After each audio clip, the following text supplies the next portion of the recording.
way to go with the hot cast. We got the independent artist from Arizona, Ups Mosley. Hey. I'm from Pittsburgh, but I reside in Arizona. Yes, sir. You said you're from New Kensington, is this Yeah, correct? Yeah. Well, I was born in Pittsburgh. I was raised in New Kent, and I moved back out to Pittsburgh. So they're like 20 minutes from each other. It's not.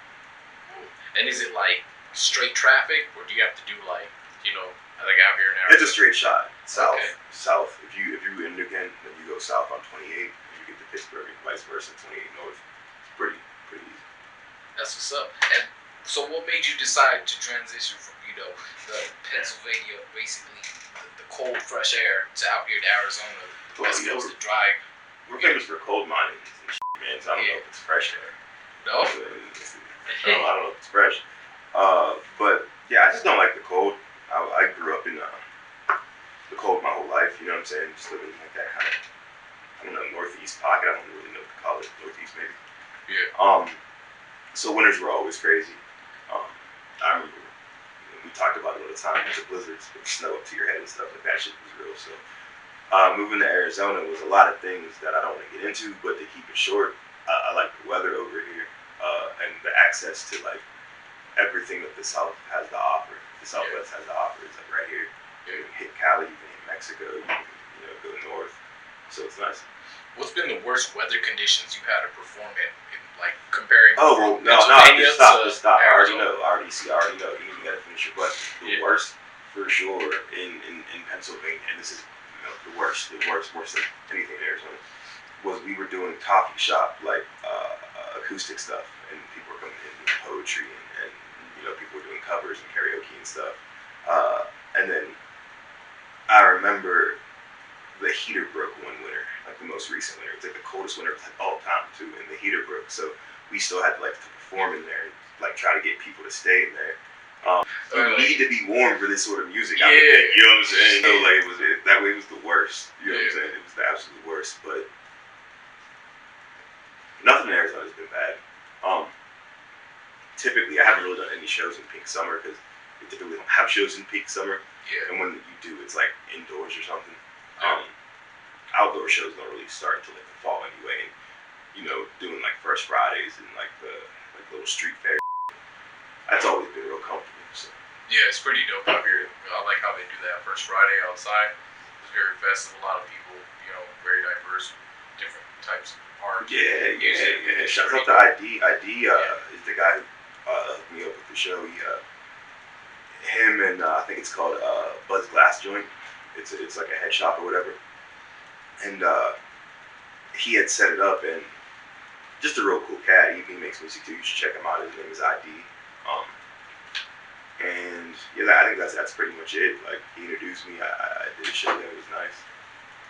Probably do another show at some point. Shout out ID. Shout out to ID. In Pennsylvania, like you said, it was really cold out there when you were performing. Was this the King of the Birds festival? Nah, King of the Bird was cool. King of the Bird was nice and classy. This is when we threw this. This was in New Kent, by the way. Yeah. And so after we had done King of the Bird and like a bunch of Pittsburgh shows, our buddy Nassim decided he wanted to do something in the coffee shop, and he's a poet, so he hit us up and was like, "Yo, can you guys do some music?" You know what I'm saying? So we're like, "Yeah." So my business partner Charlie was like, "Let me provide the laptop, speakers, that sort of thing," and then I came through with the guitar, and I think some other people came through and were shooting pictures, doing videos. So it kind of came through very organically with different peoples of like different ages and different walks of life. And we did that for a couple months. You know what I'm saying? Like the winter and even in the fall and the summer, it was almost like a full year, I guess. That's cool. Yeah, it was cool. Like everybody came together. You guys put it all in to get the equipment set up. Oh yeah, and this dude, I can't remember Kaplan Mocha. I think it's Kaplan Mocha. But the guy, he was an immigrant. He was trying to start a coffee shop in New Kent. I had no idea why he chose New Kent to do so, but like I wish him well. Like he was a really, really, really nice guy. Yeah.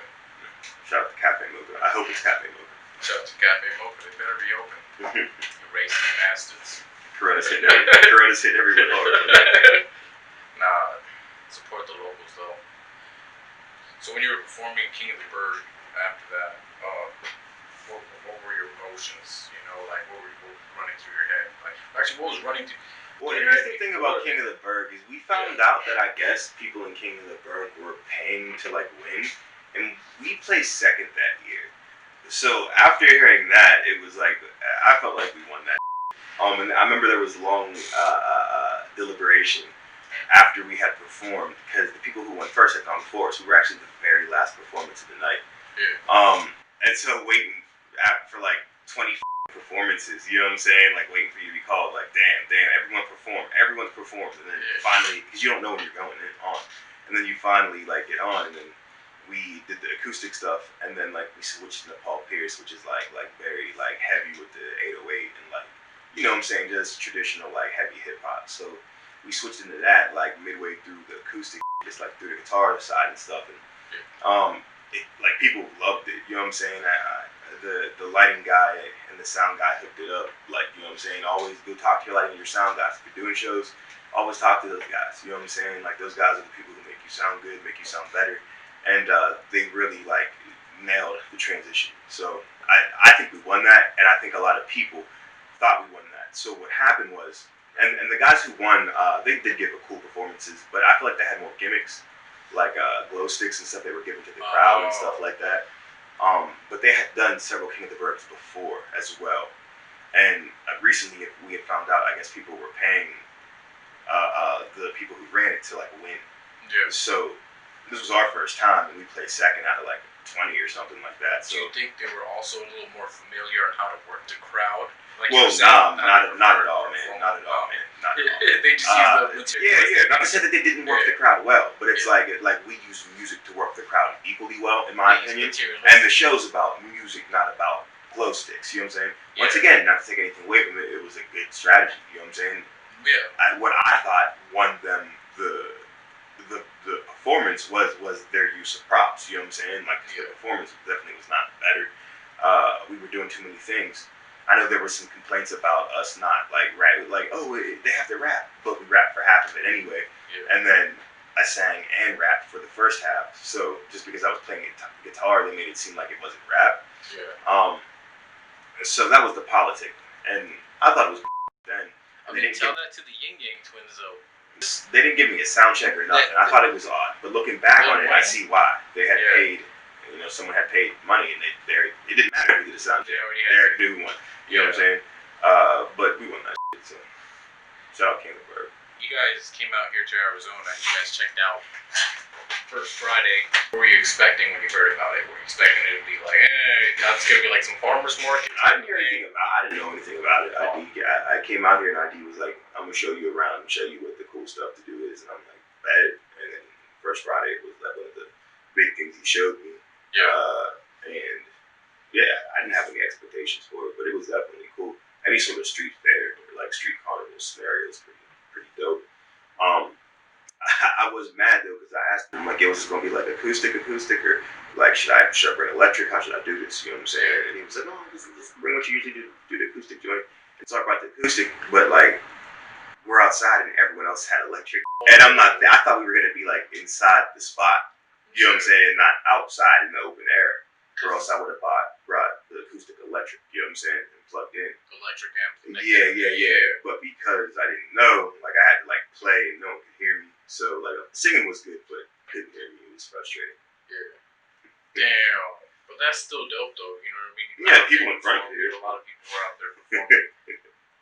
Is your friend ID from Arizona, or is he like... I think he's from like the Bay Area, but he's been out here long enough that... Yeah. Shout out to him for showing you, First Friday out here. Did you happen to come across any artists that you wanted to work with in your future albums out there in First Friday? Or not yet. Because I came here initially through a friend who was doing like a riff rap show or something. And we did some riff rap shows, and I met these guys out here. I can't remember if it was before or after. I think it might have been before. But they were performing with him. You know what I'm saying? So I had met these guys, like, maybe like 7 to 10 people, and then that list got bigger as I came out there, maybe 2 or 3 other times before I decided to move. So at that time, there's already a long list of people that I had wanted to work out some sort of music situation with, because I make beats and stuff too. So maybe not even a feature or collab, but slide a beat or something. What do you sell them on it? BeatStars is pretty popular for that. Amazon, Instagram, Spotify, Twitter, literally any place that you would stream music, YouTube. But word of mouth has always been the easiest way. Just put yourself in a situation where people are rapping and, you know, don't be a dick. And people are probably going to like your beats if they're terrible. Yeah. Pretty simple. Has anything inspired you, like, for a song? Or no, not really? I mean, yeah, there's, aside from the people that I, like, know personally who are really good, it's not just because I know them, but I think they're really good, like, there are people I know through them who I've never, like, met personally, and one of them is, I think it's a band, or I think it's one person, Gabby Washington, and she goes by, like, Truvon or something. Yeah. I mentioned her because back east, like, I think people's mixes can be a little bit all over the place. Yeah. And her mix just really stood out. And I think a lot of people's mixes, maybe it's because they're so close to LA, I don't really know why, but their mixes tend to be a little better than the stuff back home. Yeah. They tend to be a little less inventive out here. You know what I'm saying? A little bit more just like vibey and, you know, thugged out or something, where a lot of people are alternative and artsy back east. But because of that, I think people tend to be better mix artists and masters. And Gabby's one of the people whose arts has really good mixes and masters. So she's definitely an inspiration for sure. But, you know, Will Lauderdale from Dropout Kings, he charted with his band actually. Yeah. So like, even if you don't like that type of music, which I do, it's a lot like Linkin Park or something. Yeah. But even if you don't like it, you got to respect the fact that they charted as an independent artist. So like, it just, you know, depending on if you're looking at the sound, if you're looking at, you know, the growth towards, you know, just being able to chart, like, all those things are pretty inspiring for sure. At what age were you inspired to make music? I mean, that's probably as early as you hear music, right? Like, it's not like you one day you're just like waking up like, I'm gonna make music. I think if you do that, you're probably not gonna make good music. Yeah. But I think if you're listening to music, or, you know, you're consuming it in any way, you're probably hearing it and thinking about ways that you could do it. You know what I'm saying? Thinking about how you would do it. You know what I'm saying? Like, oh, I would do this differently, or oh, I don't like this 808, or this kick is weird. You know, just weird basic stuff, like nothing in depth, but just like if you're questioning how the music is made as you're listening, like, you're already making it. Because whenever you do decide it, you're gonna have these rules that you've already like established through what you listen to, through what you like. Yeah. So yeah, since I've been making music, I can't really say like, if you want to say when did I start to monetize, like, I don't know, 6 or 7 years ago, maybe a little bit more. I can't remember. But and what does monetize mean in the music industry? Just being able to make money off of your art.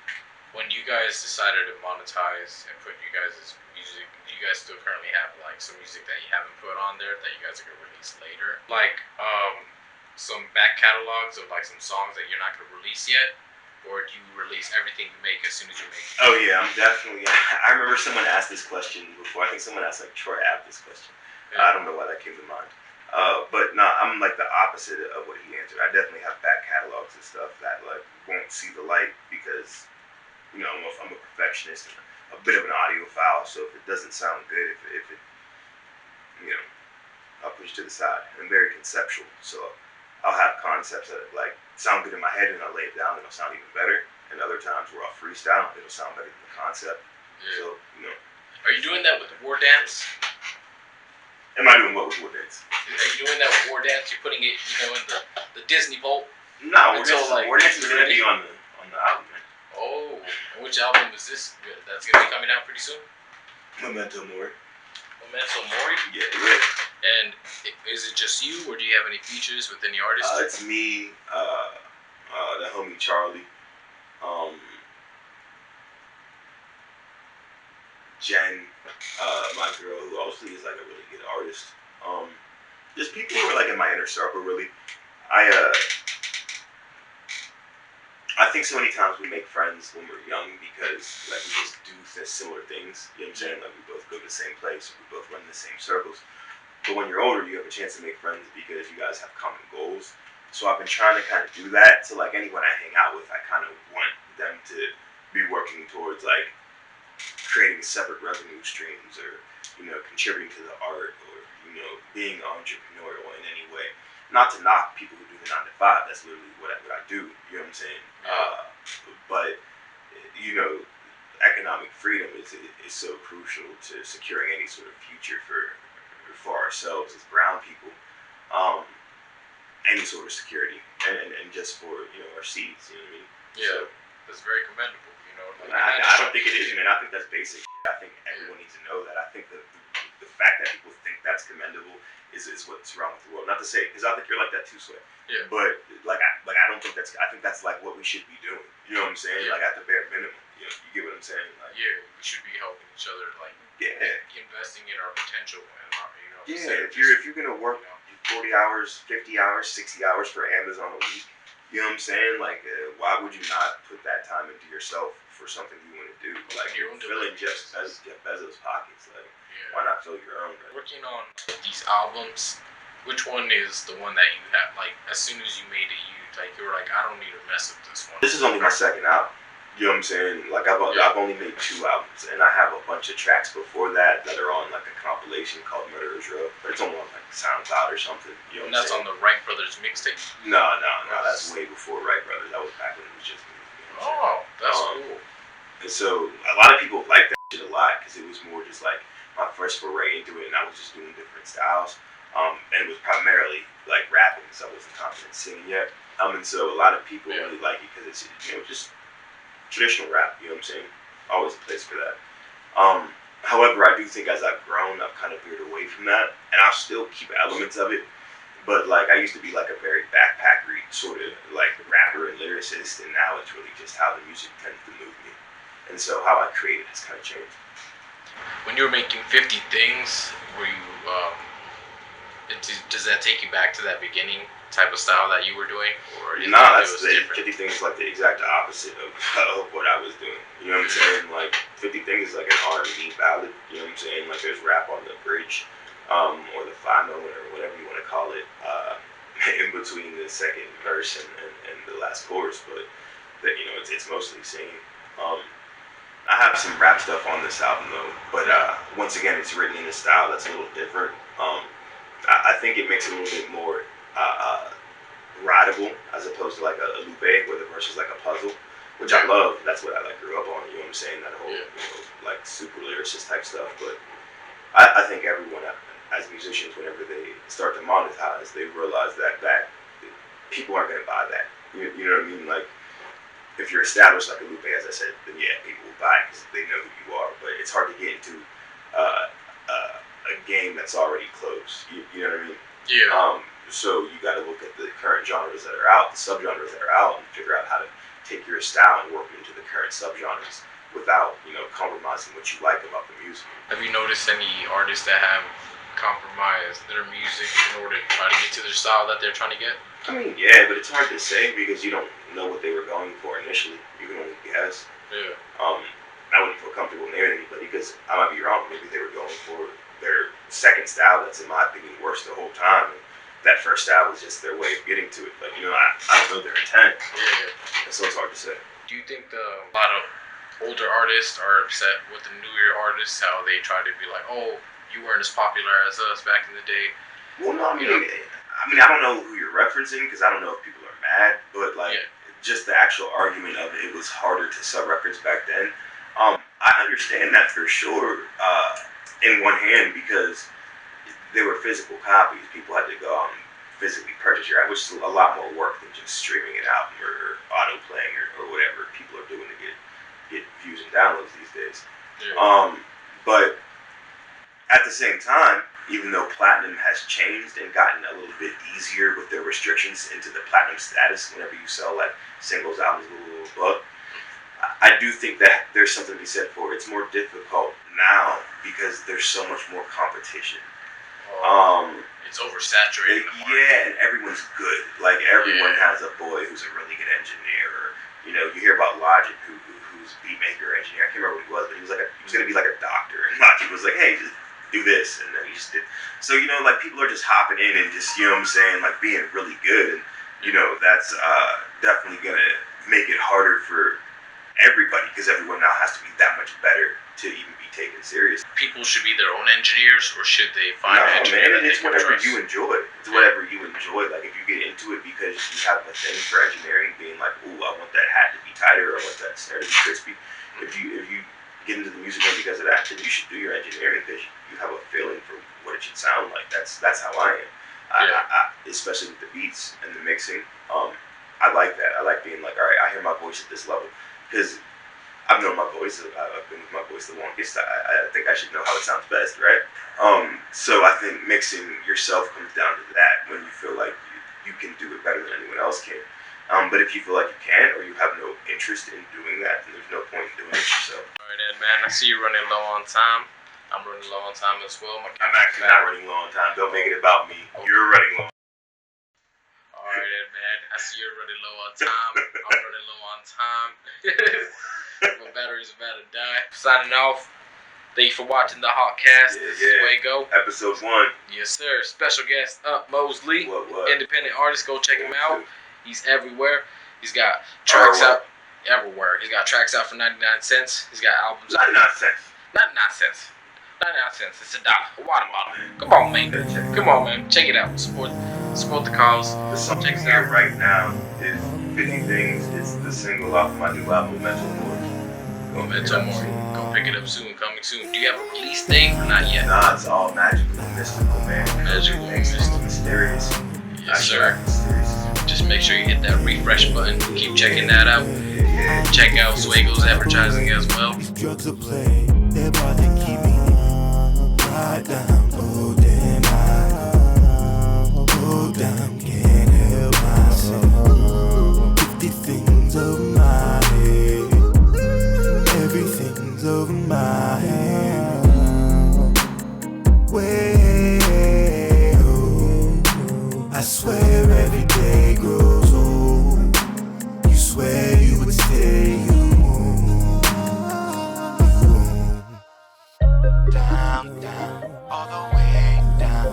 If I get up, I reach the ground. But I'm fighting though.